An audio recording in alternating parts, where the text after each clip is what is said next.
الحمد لله رب العالمين، صلى الله على سيدنا محمد وآله وصحبه أجمعين، وبعد. قوله تعالى: والذين جاءوا من بعدهم يقولون ربنا اغفر لنا ولإخواننا الذين سبقونا بالإيمان. الآية. وقال المصطفى صلى الله عليه وسلم: إن أمتكم هذه أمة مرحومة تدخل قبورها بذنوب كالرواسي وتدخل من قبورها ولا ذنب لها باستغفار المسلمين لها. صدق الله العظيم وصدق نبيه الكريم. Ndugu zangu Waislamu wa Magubani, na kama kuna wasiokuwa wa Magubani ambao tuko nao katika hafla hii fupi, nimefurahi kuweza kuidiriki shughuli hii pamoja na mazingira yalikuwa yananitisha kidogo, lakini Allah subhanahu wa ta'ala ametuwafikisha, na ni kwa sababu ya alaka kubwa ya jambo hili na sisi kama anavyosema mwalimu, sababu jambo hili ni jambo la kwetu. Waliotangulia tokea zamani ambao tulikuwa tunawafanyia ni watu wetu, na wanaoongezeka kadhalika ni watu wetu zaidi. Leo hapa mwanamke hakumtaja mwaka jana katika kuhitimisha, leo tutamtaja mzee wetu Mzee Kasim Dibwa, naye ameingia kwenye orodha hii. Kwa namna yoyote ni jambo letu, halitumii vizuri kufanyika jambo hili na sisi tuko maeneo haya na tusihudhurie. Bahati mbaya usafiri huko mkoani, lakini baada tuko huku tumefurahi kuwa tumeweza kulidiriki. Ndugu zangu, mambo haya ya kuombea ndugu zetu waliotangulia, wawe wazazi wawe ndugu, ni mambo yasiwachwe. Kuna wakati unaweza kulifanya jambo ukasema, lakini mbona jambo lenyewe lina watu kidogo? Mbona jambo lenyewe lina watu kidogo? Mtu mmoja asema, tu'ayyimuna anna qalilun idadina fakultu inna kirama qalilu.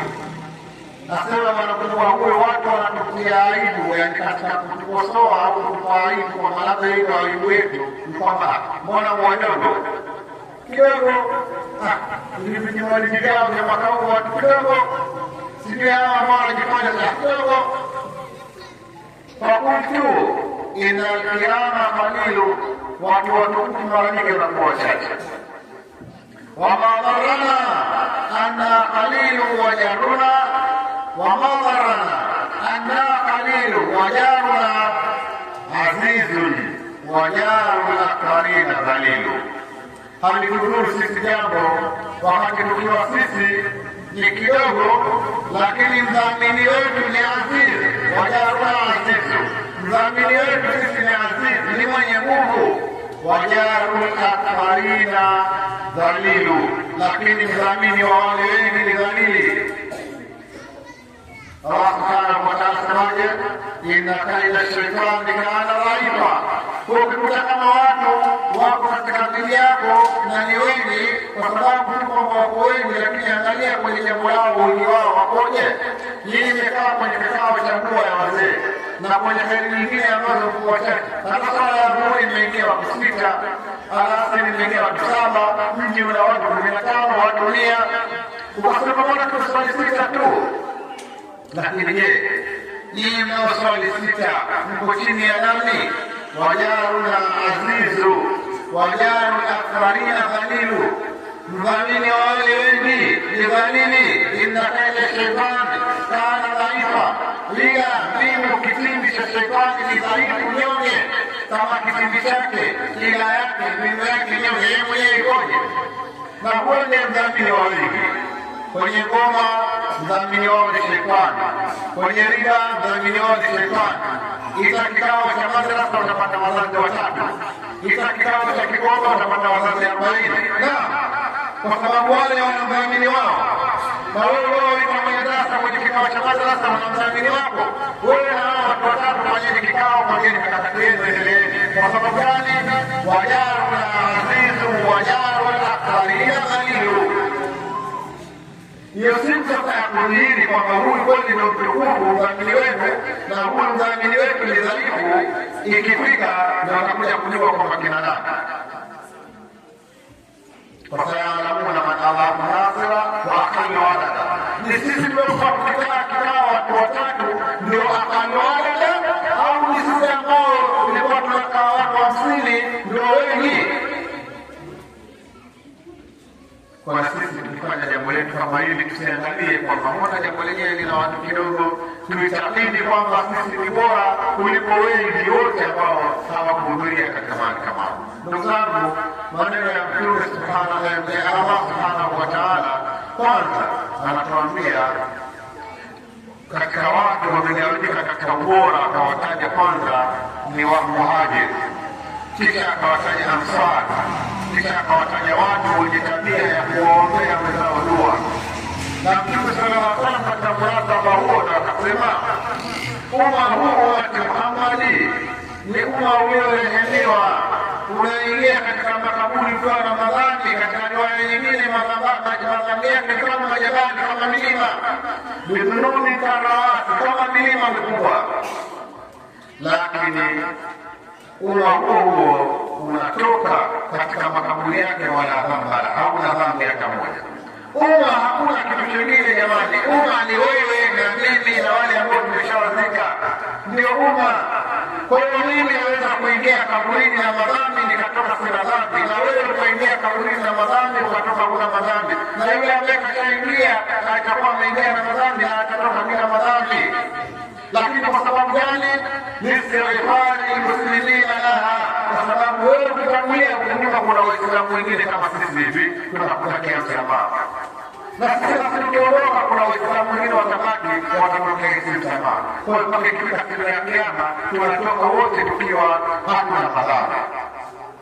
Kwa hiyo basi kumbe kuyatilia nguvu maneno ya Mtume sallallahu alaihi wasallam ni kudumisha kikao kama hivi, kuwatakia msamaha wenzetu waliotangulia, nasi tukitakia msamaha ili umma wote ukija ukitoka kwenye kaburi utoke ukiwa hauna madhambi. Ndugu zangu, hapo ni katika umma tu. Lakini je, waonaje ikiwa ni mzazi wako? Mtume sallallahu alaihi wasallam atuambia atapanda katika daraja za pepo mtu mpaka katika mahala atamuuliza Allah subhanahu wa ta'ala, min aina dhaka, hii daraja hii imetoka wapi?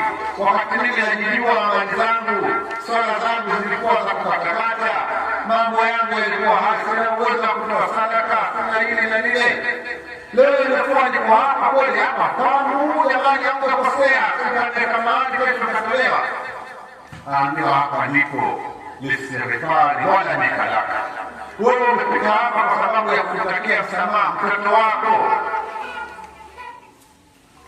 Kwa jiulize wewe mzee mwenye miaka 40 au 50, unaye mzazi kashatangulia, unamtakia msamaha. Mara kwa tafsiri nyingine ya kwamba watoto wanaowatakia msamaha wazazi wao ni watu wenye miaka 20, wazazi wao wamekufa wenye miaka 40, lakini kwa sababu mtoto wako na mimi mzee na miaka 40 50, baba wangu alikufa tokea mwaka wa vita vya Uganda, basi sina jukumu. Hapana.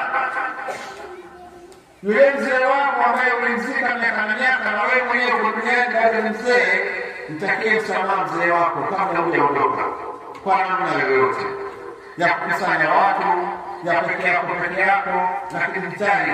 Na katika kukusanya watu kama hivi kuna fadhila kubwa. Mtume sallallahu alaihi wasallam asema, akthiru minan nasi fi du'aikum, kithirisheni watu katika dua zenu. Fa inna ahadakum la yadri, mmoja wenu hajui ni ayi lisani yustajaba, ni kwa ulimi wa nani itaitikiwa dua yake. Achana na maneno ya mtu akaja kusema maneno ya kipuuzi kakasha matende za kule na nini, basi akaja moyo wako. Hapana, hujui wewe dua yako itaitikiwa kupitia nani. Na Mtume sallallahu alaihi wasallam anathibitisha katika jambo la kuombea dua kuwa lipo. kwa yeye mwenyewe. Allah subhanahu wa ta'ala sema la wale waliokuwa wamefanya makosa hususan wanawake kipindi kile, la yauka fastaghfirullah wastaghfara lahu rasul la wajada Allah tawwaba rahima.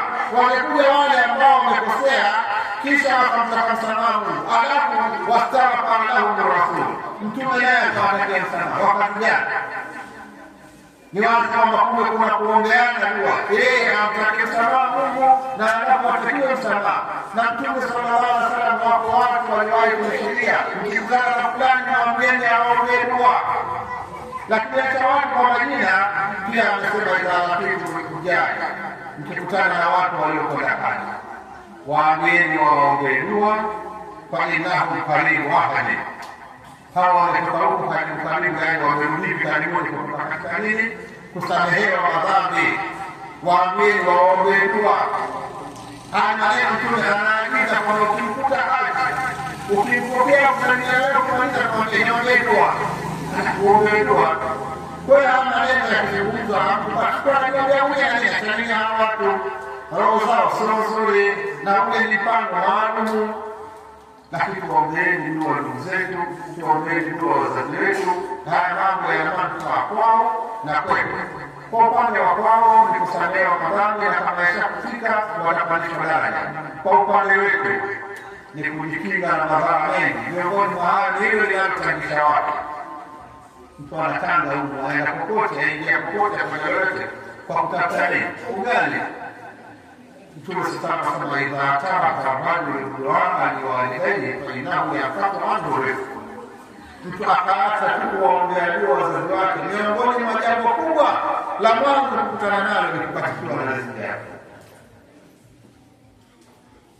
Kibarua wanafukuzwa, kazi inaharibika, umeenda baharini usifanyeje, ukienda shamba kupanda mauvuni, mambo mengi yanaharibika kwa sababu ya nini? Umewacha wazazi wako kuwaombea dua. Kwa hiyo tuombee. Na hapo ni pale ni wazima walio bado walio. Je, wakifa wako kwenye mateso kule kwenye siku wajue wako kwenye ajali na una habari yao. Na tulete mfano mmoja mzama. Baba yako mzazi, ndugu yako wa karibu sana, akamatwa ambaye amewekwa pale chumbani, anatuhumiwa fulani asubiri kuhukumiwa. Wewe unataka kuja kwa imani mwaka mzima baadaye. Sio unataka kuuza shamba, kuangaika usia fulani kwa sheria, kuangaika usia kuna huwa hivi, kwa polisi wote walikuwa nao kipelesho. Unaje baba yako na mzazi wako mwingine akiwa yuko kwenye mahabusu ya Allah subhanahu wa ta'ala, ambayo askari wake ni ilabu shidadu la yasema Allah ma'ahu wa yamanuna wa yamaru. Kwanza askari wake wanahuku wanawasifu Allah subhanahu wa ta'ala, kisha wanaroho ngumu, kisha hawamwasi Mungu. Hawa polisi ya kawaida kwa kushangaa kwamba bwana yake bwana kile chakula wale wako kwa kingi bwana kwa sababu moja wakati wala kuna shida kule gerezani. Je, niambiwa wengine wafanye sana zile sababu wapeleke mwisho cha mafunzo. Kama mafunzo anaweza kuelewa sawa sio?